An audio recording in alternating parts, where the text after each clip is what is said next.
आज का जो हमारा क्लास है वो है डिस्कवरी ऑफ इलेक्ट्रॉन्स। इलेक्ट्रॉन्स कैसे डिस्कवर हुई, इलेक्ट्रॉन्स कैसे दरियाफ्त हुई। 18वीं सेंचुरी की शुरू में यानी 1808 में डाल्टन ने एक एटॉमिक थ्योरी पेश की थी और उस एटॉमिक थ्योरी में उन्होंने ये बताया था कि जितने भी एलिमेंट्स हैं तो सेम एलिमेंट्स के सारे एटम्स एक जैसे होंगे और डिफरेंट एलिमेंट की एटम्स एक दूसरे से मुख्तलिफ होंगे। लेकिन उस वक्त कोई भी इलेक्ट्रॉन्स, प्रोटॉन और न्यूट्रॉन्स के बारे में नहीं जानते थे। बाद में इस सेंचुरी के आखिर में यानी 1898 में जे थॉम्सन ने एक एक्सपेरिमेंट की और इलेक्ट्रॉन्स डिस्कवर की। जे थॉम्सन ने अपनी डिस्कवरी में एक डिस्चार्ज ट्यूब इस्तेमाल किया जो विलियम क्रोक्स ने डिवाइस किया था। उस डिस्चार्ज ट्यूब की कंस्ट्रक्शन कुछ इस तरह है। और डिस्चार्ज ट्यूब एक ग्लास ट्यूब, एक वैक्यूम पंप, इलेक्ट्रोड्स जो एक कैथोड था और एक एनोड्स, हाई वोल्टेज सोर्स और एयर मॉलिक्यूल्स जो इस डिस्चार्ज ट्यूब के अंदर मौजूद थी।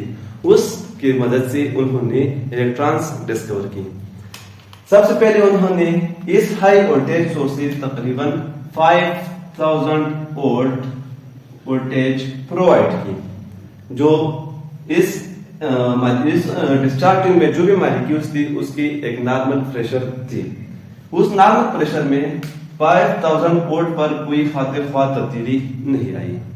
बाद में उन्होंने इस वैक्यूम पंप के जरिए इस नॉर्मल प्रेशर को थोड़ा रिड्यूस किया, तकरीबन 0.1 मिलीमीटर ऑफ Hg तक पहुंचाया।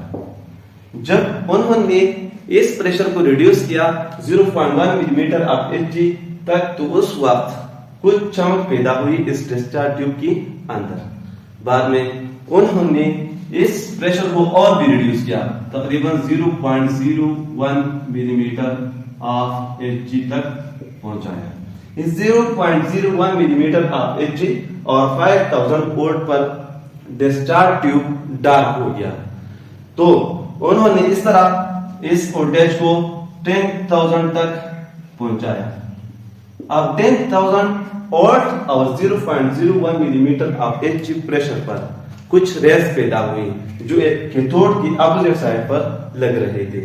तो बाद में एक साइंटिस्ट था जिसका नाम था गोल्डस्टेन ने इस रेस को कैथोड का नाम दिया क्योंकि ये कैथोड की तरफ से एनोड की तरफ जा रहे थे। बाद में साइंटिस्ट ने भी ये भी बताया कि ये रेस इस कैथोड इलेक्ट्रोड से नहीं बल्कि इन मॉलिक्यूल्स से एनोड की तरफ जा रहे थे जो एयर मॉलिक्यूल्स इस डिस्चार्ज ट्यूब के अंदर मौजूद थे। तो ये था डिस्कवरी ऑफ इलेक्ट्रॉन्स। अब उसकी कुछ प्रॉपर्टीज है, चलते हैं प्रॉपर्टीज की तरफ। The first properties of cathode rays is cathode ray travels in straight line. 1869 में एक साइंटिस्ट था जिसका नाम था हिस्ट्रोफ। उन्होंने ये प्रॉपर्टी डिस्कवर की थी कि जितने भी कैथोड रेस है वो एक स्ट्रेट लाइन में एनोड की तरफ सफर कर रहे हैं।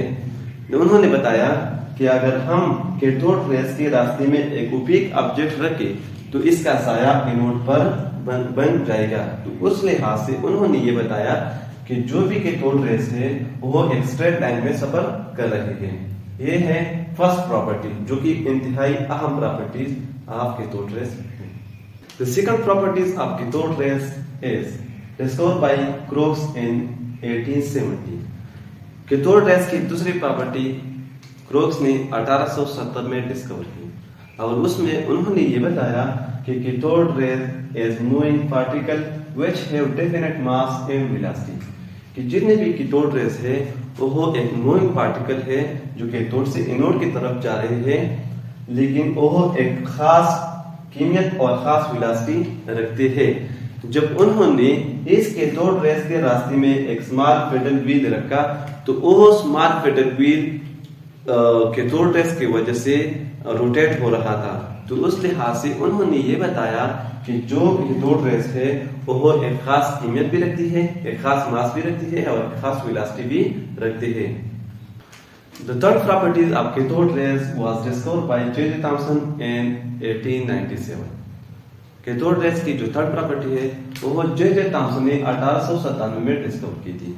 उसमें उन्होंने ये बताया था कि cathode rays are negatively charge particle, कि जितने भी कैथोड रेस है उस पर वो नेगेटिव चार्ज पार्टिकल है। जब उसमें कैथोड रेस एनोड की तरफ जा रही थी तो उसके रास्ते में उन्होंने एक इलेक्ट्रिक फील्ड रखा और वो इलेक्ट्रिक फील्ड की वजह से कैथोड रेस पॉजिटिव इलेक्ट्रॉन्स की तरफ बेंड हो रही थी। तो उस लिहाज से उन्होंने ये कहा कि जितने भी कैथोड रेस है वो नेगेटिव चार्ज जो पॉजिटिव प्लेट की तरफ बेंड हो रहे हैं। तो इस लिहाज से उन्होंने ये कहा कि cathode rays are negatively charge particle. The four properties of cathode rays was discovered by also J.J. Thomson in 1897.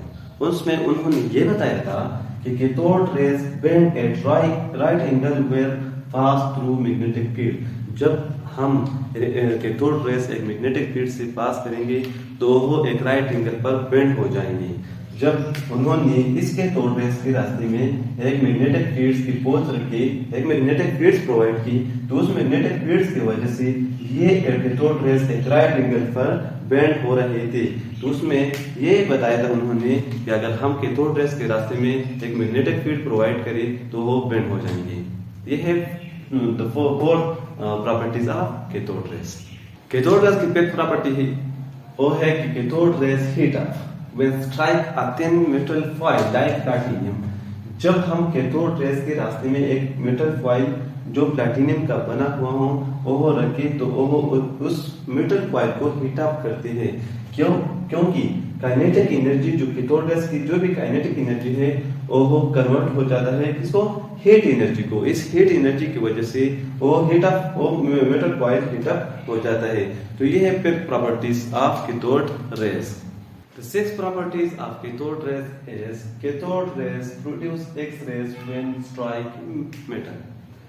जो भी कैथोड की रेस है अगर वो मेटल को स्ट्राइक करता है तो वो इस मेटल से एक्स-रेस प्रोड्यूस करेंगे।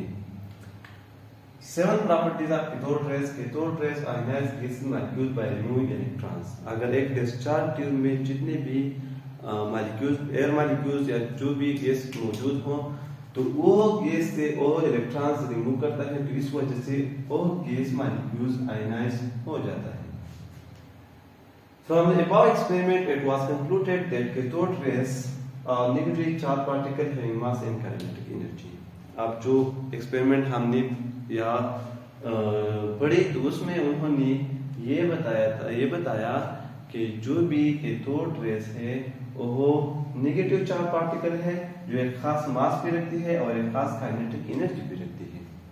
लेकिन 1874 में एक और साइंटिस्ट था जिसका नाम था जे स्टोनी और उन्होंने इस कैथोड को इलेक्ट्रॉन का नाम दिया। ये है डिस्कवरी ऑफ इलेक्ट्रॉन्स और उसकी कुछ प्रॉपर्टीज।